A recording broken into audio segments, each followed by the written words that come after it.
Um, it's interesting. I rolled over a couple weeks ago in the morning, and it had suddenly been 6 months since I had assumed the mantle of being the president and CEO at NCG.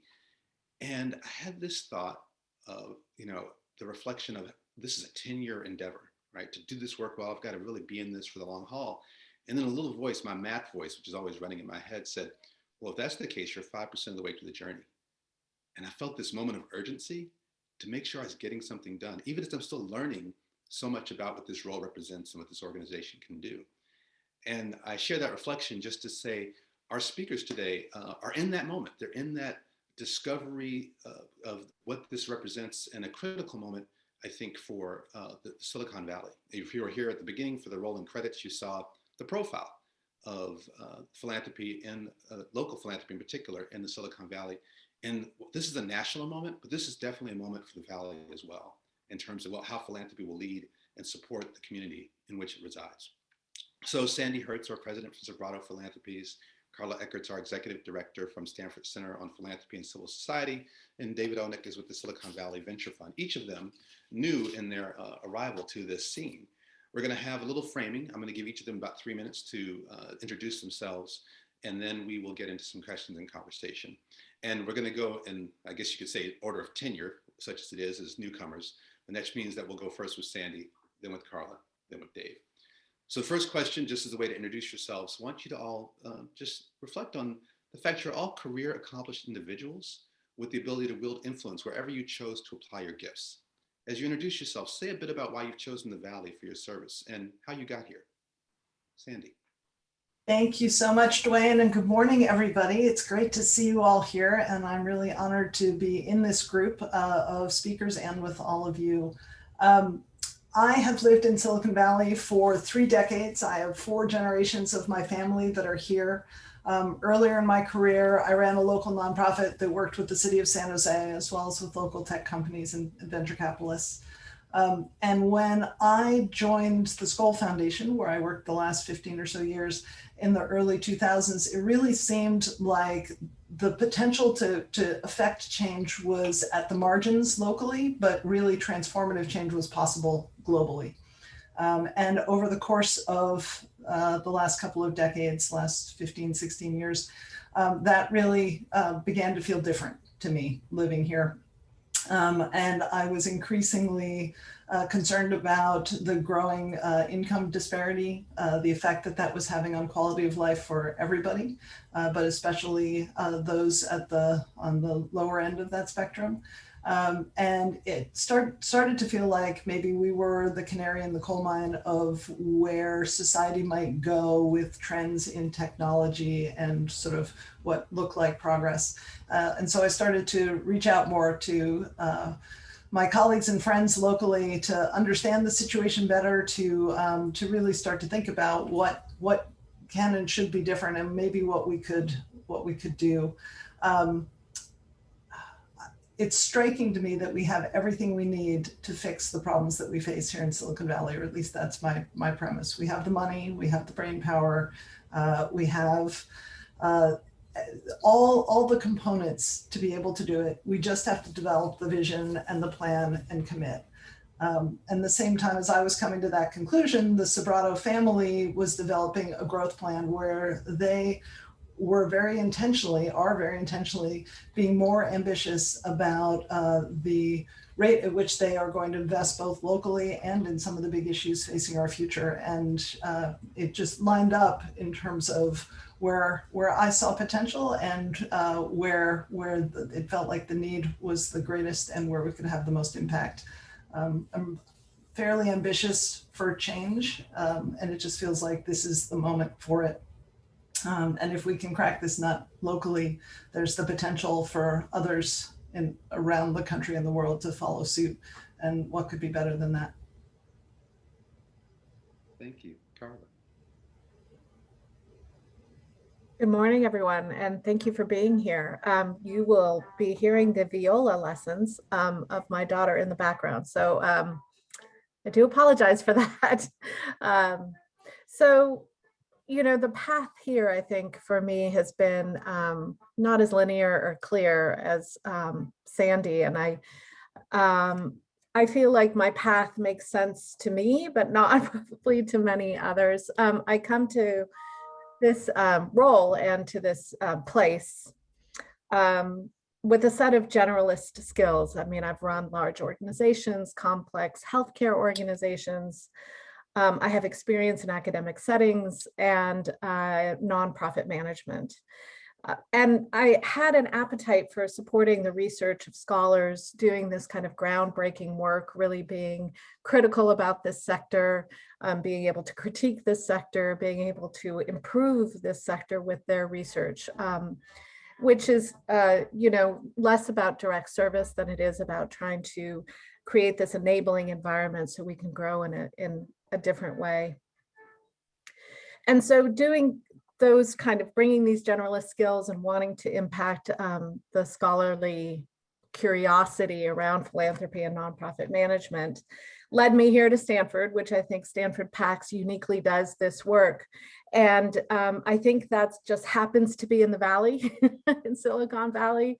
I mean, my path here, but as we all know, this is a virtuous or vicious cycle of Stanford and Silicon Valley's dependency on each other, and the ability to do really great research and work here where there's so much wealth and so much opportunity. And so I feel like it's a great place to be doing this work, but it's also a great place to research this work, to be critical of it, to ask questions, to be close to the people who are giving and their choices and behaviors. And so I come as a little bit of a, experiment to see how bringing my skills into this environment can maybe help inform philanthropy in the nonprofit sector in a way that moves us forward and allows us to light the path, if you will, towards better advocacy, stronger policy making, all those enabling environments.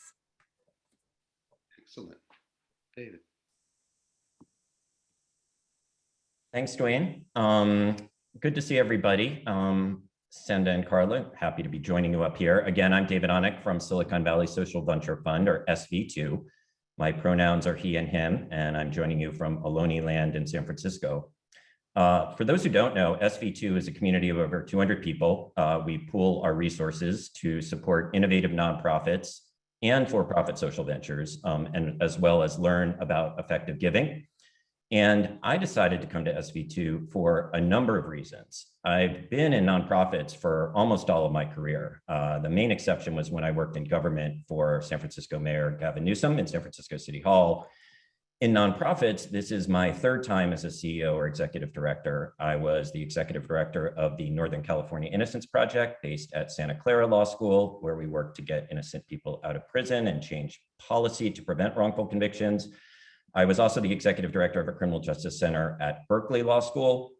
Earlier in my career, I worked for nonprofits like Legal Services for Children, providing free legal services to low-income youth throughout the Bay Area, as well as the Haywood Burns Institute for Juvenile Justice, Fairness, and Equity, which focused on the overrepresentation of youth of color in the juvenile justice system. So nonprofits are really in my blood, and the opportunity to work for an organization that is supporting nonprofits, both with grants and with what we call at SV2 beyond the dollar support, really appealed to me. SV2 is also unique in that it supports nonprofits and it invests in for-profit social enterprises in the early stages.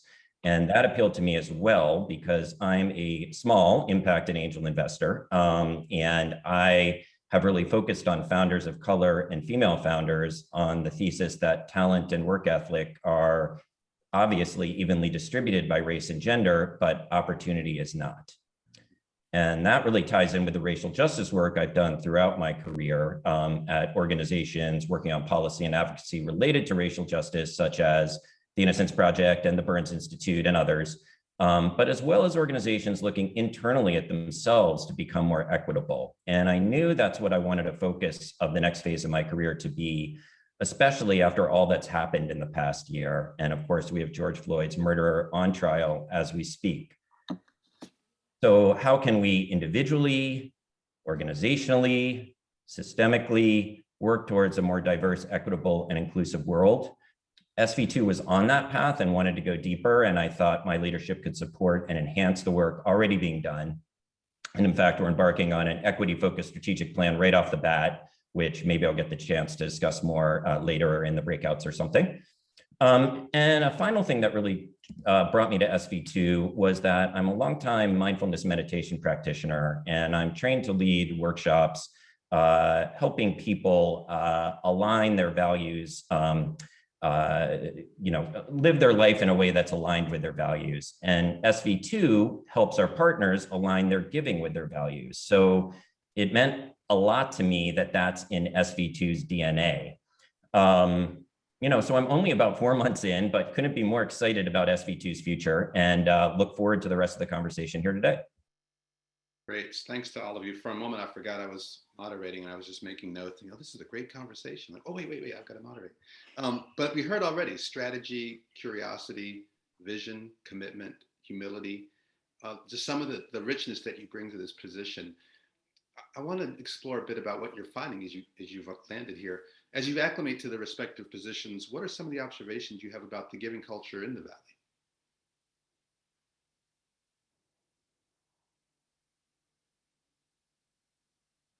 So I can start. I came here in 1991, having become a disillusioned investment banker and wanting to make a difference in the world, and coming to graduate school to kind of make that transition. And my experience in the 90s was that the philanthropic community was small and mighty, but not very well developed.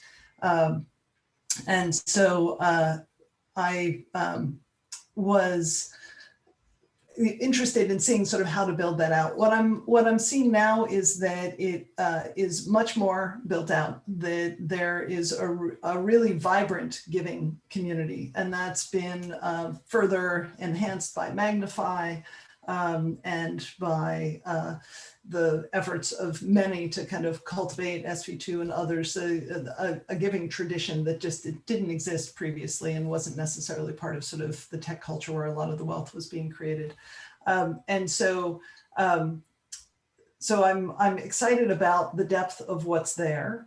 And there's also sort of another layer, which is sort of new wealth that is more risk-taking, less sort of traditional, sort of in the spirit of Mackenzie Scott, that is coming out of some of the wealth events that have resulted in so many more people having the ability to do more philanthropically.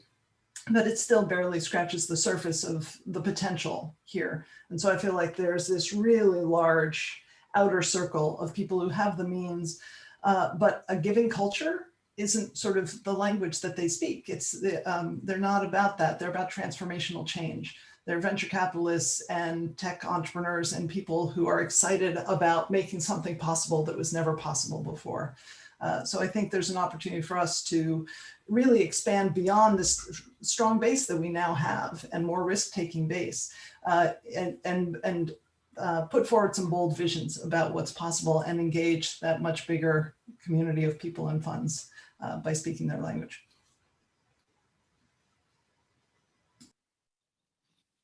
I love that that vision about transformation. I think as the research academic side of things at Stanford PAX, we've really spent a good time and our lab, it's the Effective Philanthropy Learning Initiative Lab, and EPLI to those who follow us around, and doing the research about donor behavior and the giving ideas of the people here, but also kind of as a national with a national view. We do some work looking at nonprofit management and their relationship with philanthropy in our Civic Life of Cities lab, and we're doing comparison between like Bay Area and Vienna, China, Singapore. So I think that information is very interesting to give some perspective to what the culture is kind of here. And then we also do work with First Principles Forum, a title we've given to a community of young tech, not necessarily young, new wealth tech people who have come into the field who are interested in being philanthropists, and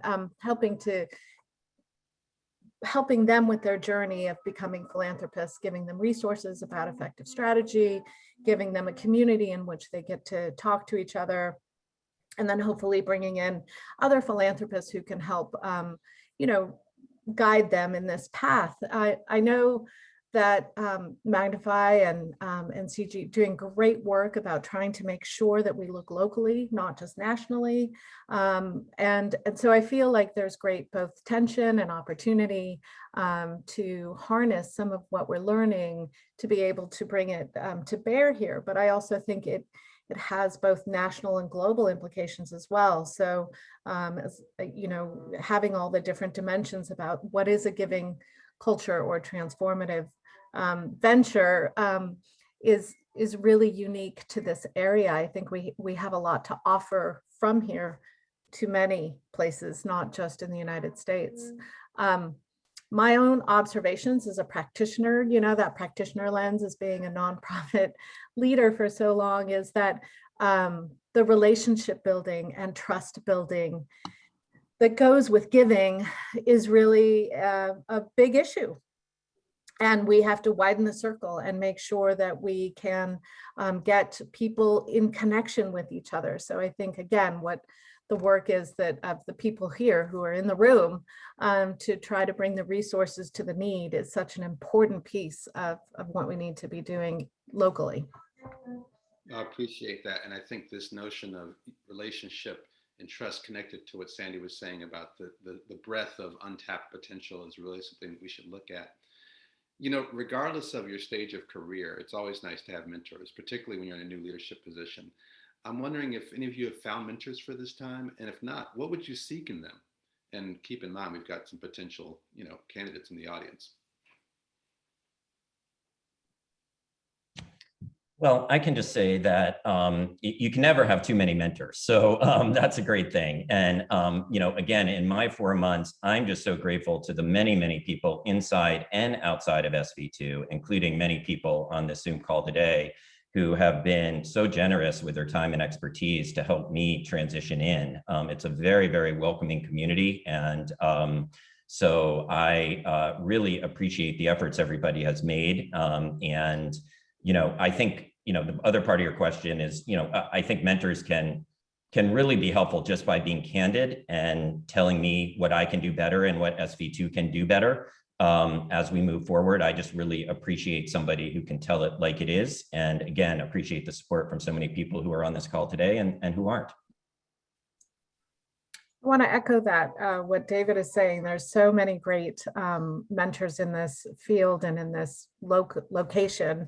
And being at Stanford, I have a fantastic advisory board and amazing faculty who have been very helpful and welcoming, as David has mentioned. But I also have really turned to, and I'm not making a commercial, but I am a little bit, SSIR, the Stanford Social Innovation Review publication. You can find almost anything there, like their whole series about leadership transition from the founding leader to the new leader. Like there's this whole great series about common issues there and how to manage that, or foundation payouts that recently came out with Larry Kramer. Like these series, I think, go in depth. They have really great information. And so I just have to say that that has also been a mentor for me in my new role. That is a great reminder. Thank you, Carla.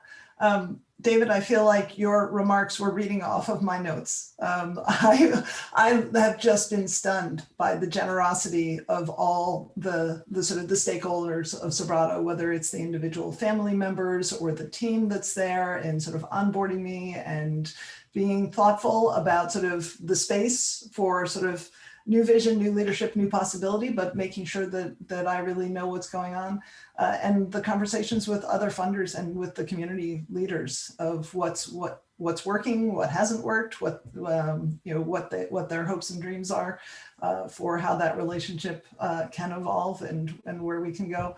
And it's meant the world to me because I really feel like it's going to take a village for us to achieve these ambitious goals that we have. perhaps we can think of Silicon Valley and the Bay Area as one giant village.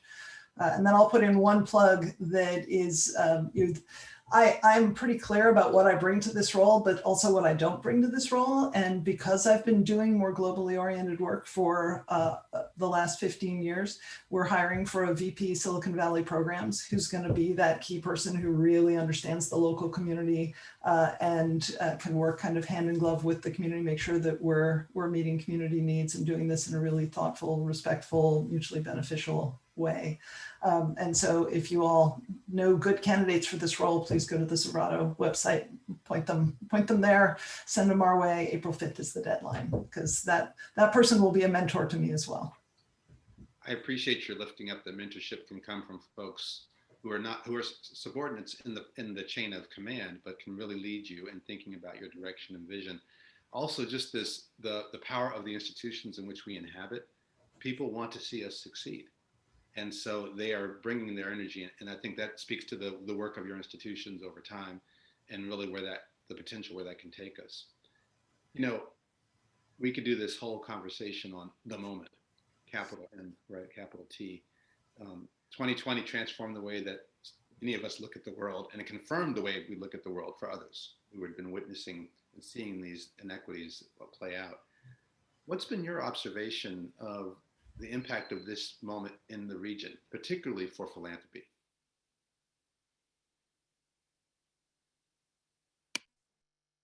Happy to jump in. Just as a reminder to your very first point, Dwayne, I'm 6 months in, so while it's a long trajectory to our 10-year, I hope we get to do this again in 10 years and see if we've been able to do what we hope to do. You know, living in 2020 and then transforming into this role, being in virtual communication with everyone. You know, I'm not sure that I can speak particularly in this region for philanthropy, but so I went to the expert and I was on a call with Darren Walker yesterday of the Ford Foundation, who is on our board. And he mentioned, I asked him this question.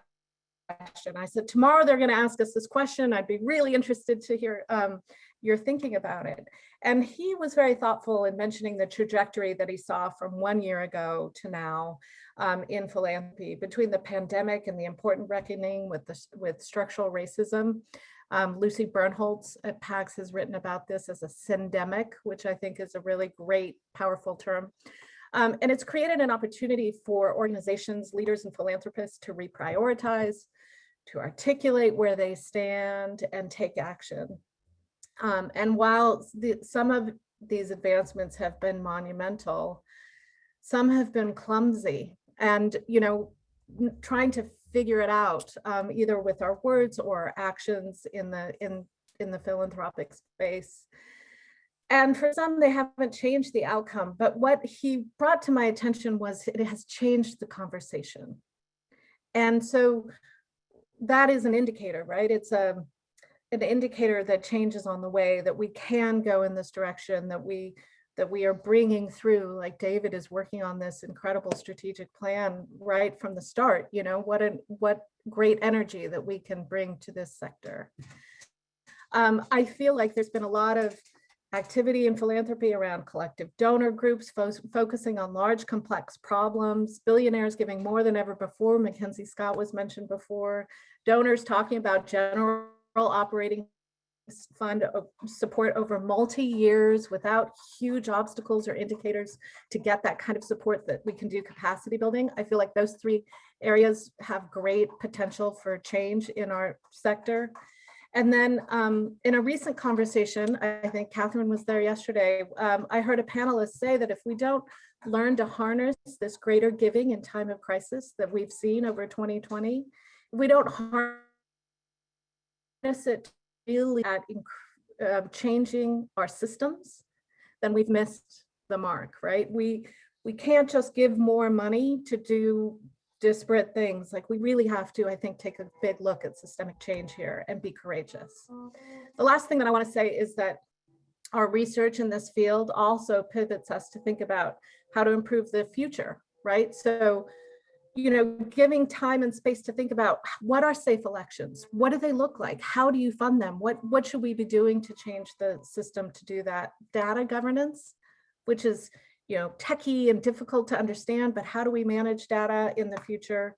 Donor behavior, polarization, these issues that we're taking on in this academic role of Stanford PACS also, I think, can contribute to what will change in this sector, maybe in a year, maybe in 3 years. I look forward to seeing how that all comes to fruition and gets implemented. So, those are my reflections. 2020 is so impactful in so many ways. Carla just named the next 4 webinars we'll have to unpack some of that, but other observations, Sandy or Dave? I'm happy to jump in. I think, I'll say the obvious, which is the coming together of sort of the health implications of COVID, the racial reckoning, the economic disparity that it sort of uncovered, exposed sort of systemic issues. And as Carla said, we have to address this with systemic responses.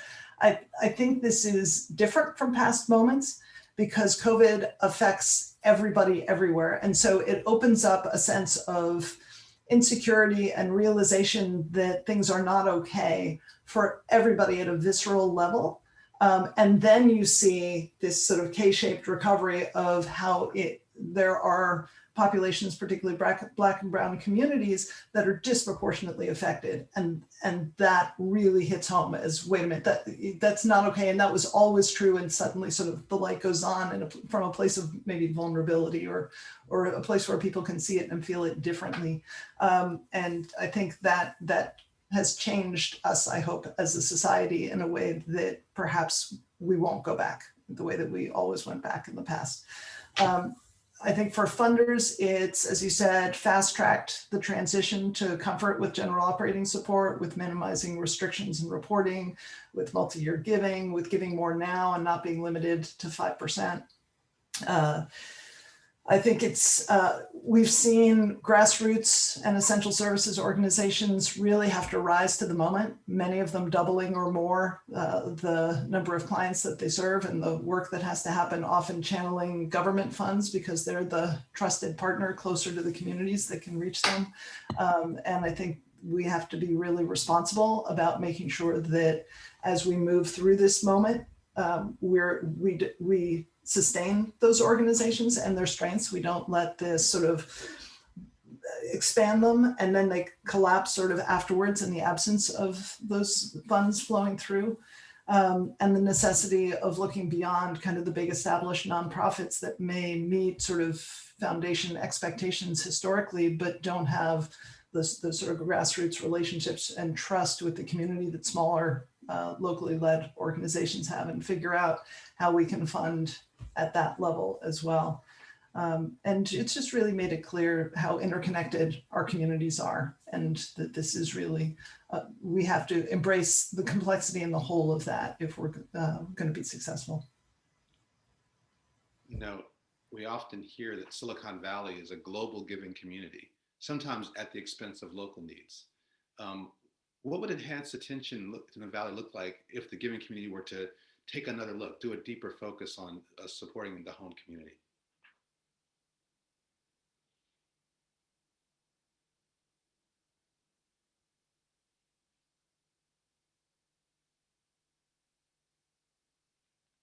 And I can pick someone. I think there's a need to have a deep understanding of the interconnected needs and a commitment to address them, which means that donors have to go beyond personal interests and actually invest in a plan. And Vule wrote a really compelling opinion piece recently about the importance of sort of that donor transformation. So we really have to think about how does this play out sort of at the local level, with the willingness to go farther, to be willing to use personal connections, to create new norms. Magnify is doing that. And I think John Sobrato Sr. Last summer created the San Mateo Immigrant Relief Fund, where he put $5 million in, but he went out and was willing to sort of go talk to the county, go talk to the corporations, bring others in, and raised another 10 million on top of the original 5 that he put in. So really thinking about sort of how we go beyond individuals and individual giving to include corporations, and to make it compelling that the needs locally are just as important. And again, this vision, I think, of once we do that, being able to then have a broader impact across the country and potentially the world. Yeah, and I would just add to that, also in regards to the last question, it's about power sharing. And those of us who are in seats right now that have power in this area, that we need to be looking to the community and the expertise to the community and sharing that power and working collaboratively. And I think we've definitely seen movements in that direction, in the past year. I also think, at SV2, we have something called Get Proximate, which is about getting close to community problems, community groups, and understanding in a more visceral way what the challenges are, because it's very easy, circulating in a bubble, not to, you can read about it, you can intellectualize it. That is important to have that research foundation, but there's something about a visceral feeling that can change how you think about problems in a personal way. And so I really think more of that will be really beneficial to the ecosystem as a whole. Excellent. Are you guys, in your early witness of the work here, seeing a strong alignment of funders with other elements of civil society in Silicon Valley, such as government or academia?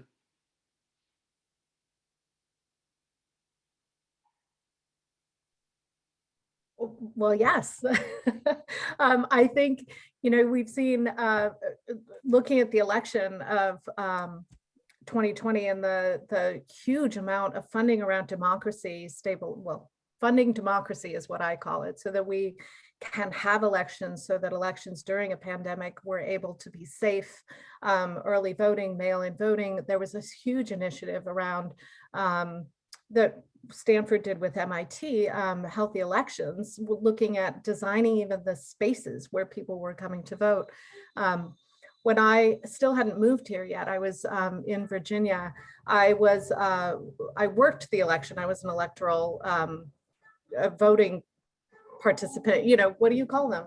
Isn't that funny that I forgot? Anyway, I was there on the day of voting, and a lot of the stuff that Healthy Elections had put into place about space and time and the ability to do, and safety around people who were willing to close down the elections, we had implemented in our own region in Virginia. Yes, a poll worker. Thank you, Sarah. And so I was very interested in seeing how you could take this huge philanthropic investment, make it through to something exceedingly practical. And then I was a beneficiary as a poll worker, being able to be a part of that safe election. So I feel like there was a ton of alignment between funders and that piece of government and having a safe election. So that was a great experience for me. And I would just add about government, Dwayne, is that, many people don't realize that government is by far the biggest funder of social programming. And so I think it really behooves all of us to figure out how we can leverage what we're doing with government. Historically in this country, philanthropy and government have not worked very well together. And I think this moment should be a time that we really rethink that and think again how we can leverage what we're doing to bring government dollars to the table. Now, one of the things that's been a pleasant surprise as I've come on board at NCG is the partnership that Philanthropy California, our coalesced collection of regional PSOs, has with the state, as a very robust relationship with the governor's office to find those opportunities and do mutual education on which the role of each sector is. So I agree that there's some opportunities here as well. What's been your biggest surprise in these first months? You're in a new position. What's shocked you? I'd like to hear from each of you on this one, because I know you've had them. I've had a few myself. I think the hardest thing about starting during this time is not being able to connect with people in person. And I think what has surprised me is the extent to which you can still connect with people over Zoom. Sort of the necessity of this moment, the importance of this work, just it forces us to be able to make the connections, to sort of forge those bonds. They may not be the same as what we would have had otherwise, but I wouldn't have expected to be able to connect as much and as well with my team, with colleagues, be able to have really open and candid conversations that I would have expected under other circumstances to take a lot longer to be able to get to that point of trust and sharing with community leaders. And so it just shows that when you have to, you can make it work. But that was my surprise.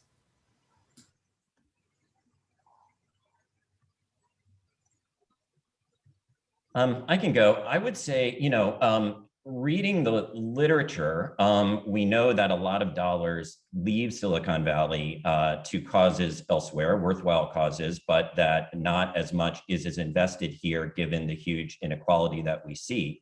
So you could think from that there aren't a lot of people here who are really interested and committed to local giving. And I have found that to absolutely not be the case.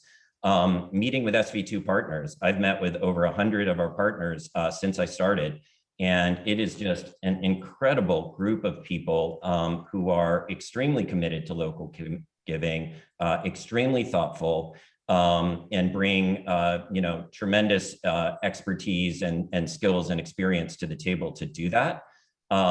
So I just think, how can we lift that up? How can we bring more people on board to focus on local giving and continue to build momentum in that way? So I feel like I get surprised all the time, and in a great way. It's just the depth of thinking around these issues, the curiosity that I get to work, the field in which I get to work, where there's so much curiosity and interest and rigorous research, things like how to manage misinformation, how to deal with issues of polarization. I think while these are societal issues, they're very steeped in what we're here to discuss, right? Which is a strong civil society, and therefore a strong philanthropic investment into that civil society.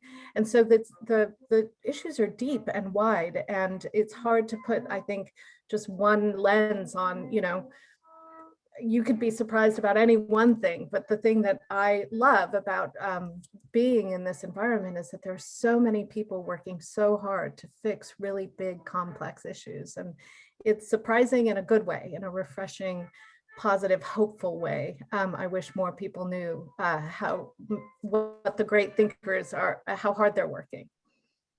So appreciate all of those. I was asked to share my own surprises. I'm thinking I could just have a surprise of the week column on the NCG newsletter as I discovered this work. But I'll share two. One, when I actually applied for the position, and those on the team have heard this story as we try to think about this, we were shared a packet of information. So this is what NCG does. And there were 19 things that were listed at NCG, which I thought, wow, I didn't know NCG did all of this.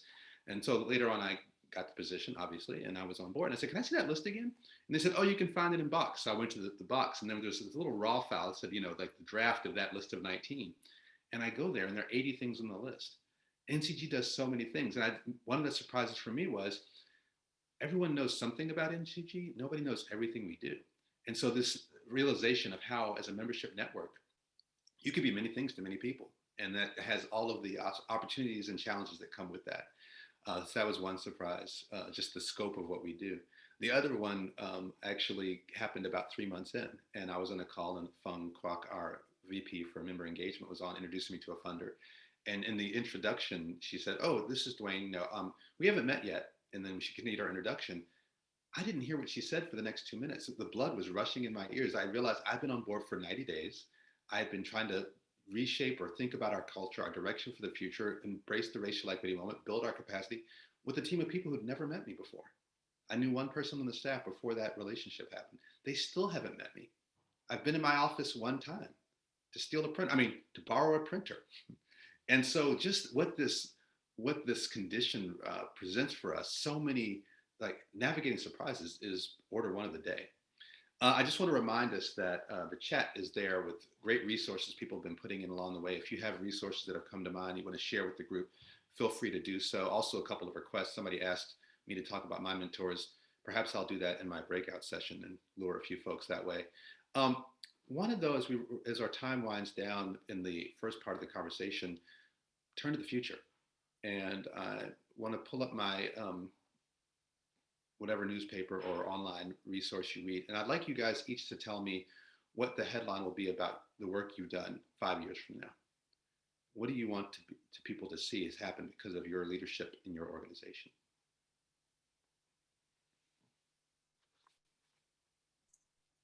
So I hope in 5 years from now that everything that everyone's working on comes to fruition. But the headline that I think will be interesting is if we can support the globalization and professionalization of innovation. And what I mean by that is, this idea of giving is old, but philanthropy is new in many parts of the world. And we have the opportunity, I think, to work with, through SSIR, for instance, work with our colleagues all over the world to support this strong innovation. And in some places, it's going to be called social entrepreneurship. In some places, it's going to be the capacity building of civil society. In some places, it's going to be academic scholarly research. But the idea that people are supported in their journey towards innovation around solving problems or societal problems and getting people to participate in civil society, I think we can learn from others, others can learn from us, and I'm hoping that we can support a more vibrant globalization of that work. So Carla, I'm really grateful that you didn't have a pithy headline, because I don't have a pithy headline. But I have this ambitious vision, and I think it really builds on the family's own ambition. 5 years would be a tight timeline, but I would love to see us play a catalytic role by leveraging our deep roots locally in place-based giving, and at the same time be beginning to address some of the bigger issues that this family is interested in and particularly well suited to be able to think about. Maybe it's in climate or democracy or big issues that are affecting us locally here, but are bigger than just locally. And being able to, because we have the capacity to operate at both those levels in a meaningful way, have each inform the other. And there aren't that many funders who have the capacity to operate at both levels. And so to have the global work and the national work be informed by community, and have what we do in the community informed by what we're seeing globally and nationally, and to be catalytic in that way. And then there's a third dimension, which is because we are part of the Sobrato organization that includes both Sobrato Capital and Sobrato Real Estate, the possibility of beginning to model what it means to be a fully integrated business that is walking the talk of its values every day. I would say, as I mentioned at the top, we're heading into an extensive strategic planning process, which we'll be completing at the end of the year around November, and then we'll be very clear about the direction we're heading. But I can tell you some things that are clearly going to be part of it, as I've said in some of my other answers, is building on what both Carla and Sandy said. I mean, being equity focused and community centered. And what I would really like to see is community-based organizations led by leaders of color who are driving policymaking, who are driving advocacy, who we are listening to the answers from the community, and that we are being more generous in supporting the vision of collaborations in the community about how to all move forward together. And that's what I'd like to see. Excellent. We've reached the speed round. I'd like, as kind of a closing question or transition question, each of you to take a minute at most? And just, I know from experience how intensely busy the first 6 months can be. What have you not been able to do thus far that you're really looking forward to taking on?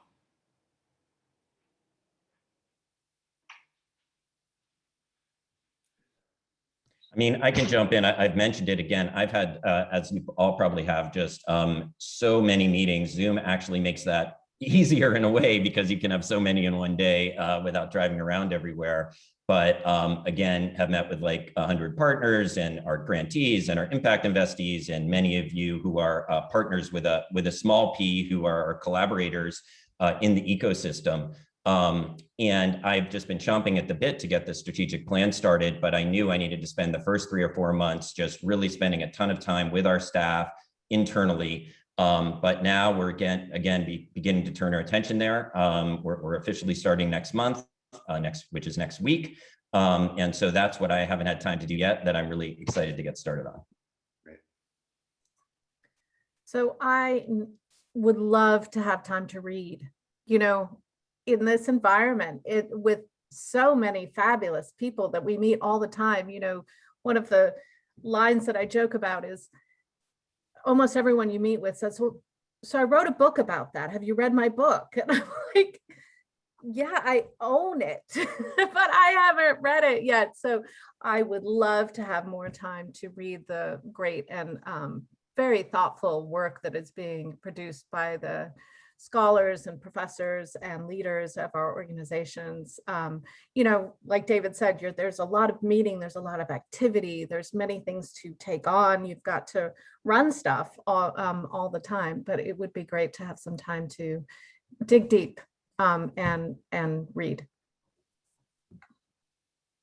Yeah, Carla, if you could also convince the folks at Stanford to create a chip that we can implant that brings all that wisdom, because there isn't enough time in the day to do that reading, would be fantastic.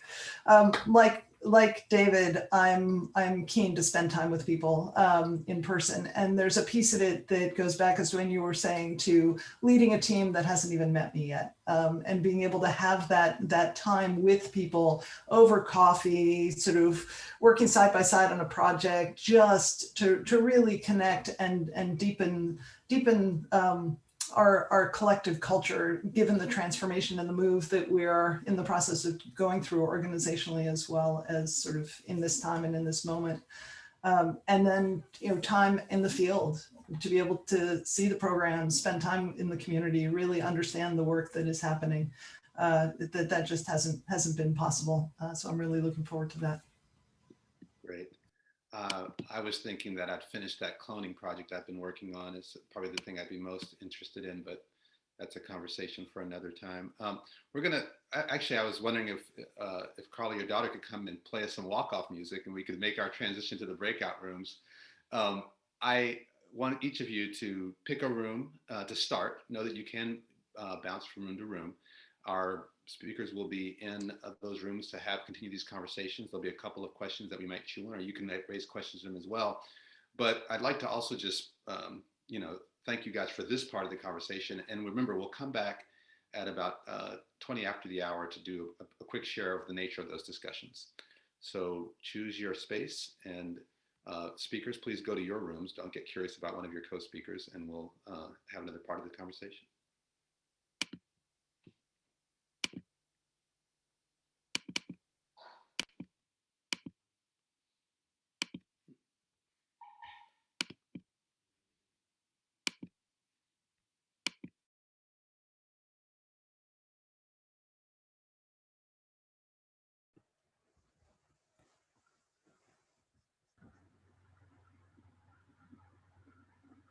How do we choose a room? I don't know. Hey, Arthur, it's Lisa. Hey, Lisa. I don't know either. Do we get put in one? I don't know. No, So- there's a little breakout tablet at the very bottom, and you just click on that, and then it'll blow up. You'll go to Dwayne's room, Carla's room, I Sandy's don't room. see a breakout. I I don't see one. don't see anything. Me either. So I can- everyone that has a free version of Zoom, we don't have the breakout thing at the Yeah, bottom. We have to be placed in a room. But I I'm have not a sure paid thing. version, so that's, or maybe I came to it from a different thing, but I don't know. I'm going to. I don't know how to get into my room. Yeah, I don't know. Maybe how to we're- get maybe back we're either. the- You're not missing anything because Carla and I are here. I don't know if David figured I it know. out. So I can see how to can you put me in assign my room? people. Well, That'd be before great. I disappear, I just want to say, Sandy, Carla, and David, thank you so much for giving your time today. It was really, really nice to meet you guys in a Zoom space. Nice I'm to meet you. excited that you guys are working in your spaces. I'm excited to hear your visions, and I'm looking forward to collaborating with you guys in the philanthropic space. So thank you for making the time. Thank before I you. get whisked away someplace. Really means a lot to me and to All Stars Helping Kids that you guys are out there. Thank you. So nice to meet you. Thanks for taking the time to say that. Really wonderful to meet you. Thank you so much. Yeah. Okay, so now I'm we're back helping- to our rooms. Yes, I'm helping everyone get into their rooms right now. The breakout rooms are open. So give me just a second to make sure. Sandy, I'm also adding you to your room right now. So you should. Awesome, thank you. So if you all cannot get into a room, I can actually help you get into a breakout room if you need that help. Yes, I cannot get into breakout room. You could I add can't- mine I that way. can't get in one either. So if you can put in the chat what room you would like to go to, I'll go through the chat and then just assign you to those rooms. Since people are waiting for me in mine, probably, would you mind just throwing me in really quickly, please? Absolutely, David. You should be good. I'm good. Thanks so much. How do you join it? Like I see the pull down, but what do you? Yeah, so you should have been able to download the newer breakout room application. I actually just put it in the Zoom chat. Oh, But you may not have had the update yet. So I can assign you to whatever room okay. I was going to go to Sandy's room. Okay, Lisa, no problem. I am And I adding will you look to, for that. okay. I will download that. Good to see you again, Lisa. You're doing okay? She's gone. Andrew, I am adding you to Sandy's room.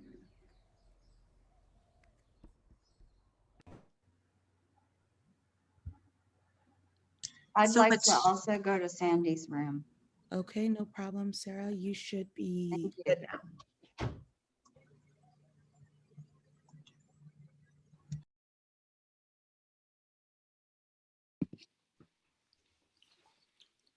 Welcome back, everyone.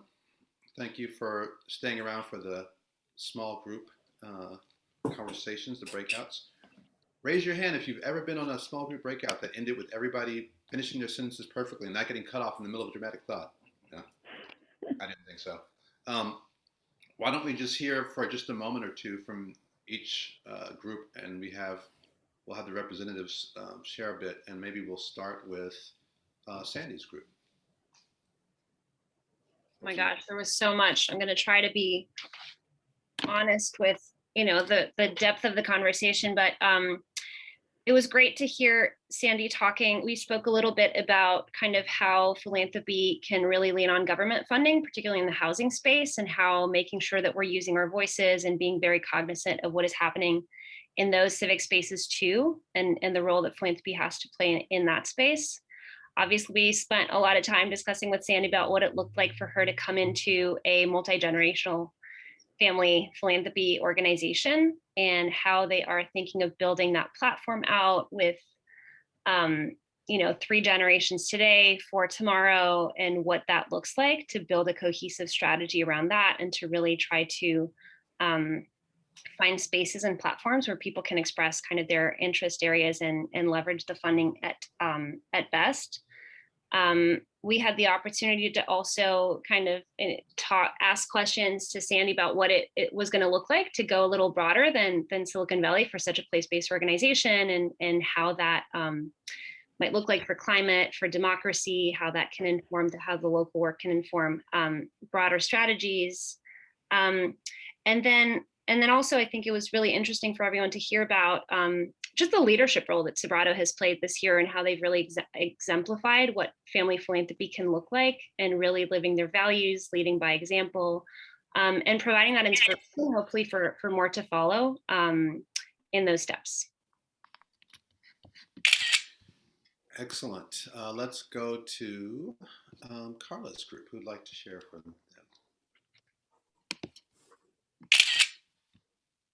And if you like, so I can share out. So we had a really good conversation. I think that it was eye-opening very much to me too about all of the different pieces of PACS. I mean, I think that we got a sense of it in the main room, but then in the smaller room, as Carla was going through some of the different pieces of the work that PACS is doing, it's really clear just how broad and how deep it is, and how all of these interlocking labs are doing work that touch all different parts of the ecosystem. And so we had a conversation a little bit about kind of the comparative work that they're doing. So right now, digging a little bit more to one of the projects that that she had mentioned before, the Civic Life of Cities, where they're looking at a number of cities in Asia and Vienna and San Francisco to look at COVID response. And that's a great example of what an institution like PACS can do, where it's got feet here, a national perspective, an international perspective, offices and and partners and projects in other places, and thinking about, in a way, kind of mirroring what Sandy was talking about the connectivity back and forth between local, national, and international, and kind of how much we can learn there. And there was some discussion a little bit about using the tools, and Carla was talking about how the tools and the information, like Lucy Bernholz's annual blueprint on philanthropy, this thing right here, available on their website, along with a whole lot of other philanthropy tools, that all is accessible, free to everyone. And also mentioned that one of their other faculty participants has a nonprofit handbook that's doing some interesting work that's applicable to folks locally too. And I see Sawako, thank you, is putting some more information into the chat. So it was a really good talk, and we're so glad to have Carla in the neighborhood now. Excellent. Sawako, you also have one of the most calming virtual backgrounds I've ever seen there. It's wonderful. Let's go to Spring. let's go to David's group. A little bit of reflection from that.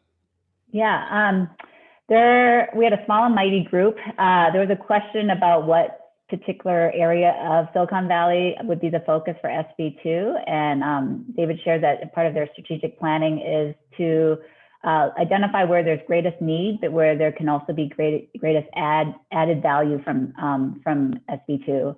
I asked him about his mindful meditation practice and how that plays into his leadership. And 3 key points I got from there was it allows him to turning off all your devices so that you can be fully present and being non-reactive while you are in the moment of doing something. And as he was talking, there was text messages and a phone call coming in on my phone. So I'm realizing I need some sort of practice myself. And he does it daily every morning, which is very impressive. We also talked about how Silicon Valley is a new region for David. So, David lives in San Francisco, and just getting to know the region as well as the new job. So having the mentors that was talked about in the larger panel conversation was a key part of learning about the region and getting a taste for that. Of course, that led into a conversation about commuting to Silicon Valley and how much none of us miss that experience. Fair enough. Emily, would you like to share a few reflections from our group? Sure. Well, our group was hosted by Dwayne, who's our new CEO. And so naturally, folks had some questions about NCG and how to get connected with us and how to get sort of make the most of our resources. A couple of the themes that emerged was a real interest in Silicon Valley, in the Central Valley. And, considering sort of NCG's catchment, which is sort of north of Kern to the Oregon border, essentially, and like what would it take to really live into philanthropy's responsibility to be serving, folks who have so much less access to philanthropic resources, and what it means to be equity focused, to be looking at the Central Valley as well, and there was a big appetite to be learning from and connected to each other through NCG, and some interest in how to deepen those experiences. And then last thing I heard was sort of about equity practices. I know that there's an interest in understanding both through connection with each other and through being part of NCG on how to incorporate and advance equity practices in their leadership. Thanks. Dwayne, you were right there. Did I miss anything? No, just some very specific follow-ups, which got me. I love when we can have conversations like this and there can be actions connected to those. So that was great. The notion of us being stronger as an organization at the member experience and making sure those peer connections happen. I was just sharing that I've heard from folks who've been here for 6 or 7 years. There was a time when you knew exactly who to connect with because the community was small enough and the connections were obvious enough, but now we need to be better at that. And so we're working at that. And to know that our intention in the coming weeks to unveil kind of program that specifically focused on equitable recovery is spot on, that people want to see that as well. So those things came up for me. I'm going to be bold in closing and expressing deep appreciation to our respondents for making the time, that we should bring this panel back in 5 years and just see what happened. If your 5-year headlines came to pass, or if you wildly exceeded them because of the kinds of characteristics you've exhibited as leaders so far. So RSVP, March or April 2026, we'll be back, talk about how this all went. Again, thank you all for making the time. We look forward to seeing you on many more conversations of this nature and others at NCG. Thanks to our partners at Magnify once again. And we will all walk off imagining that beautiful walk-off music from the viola of Carla's daughter. Have a great afternoon, you guys.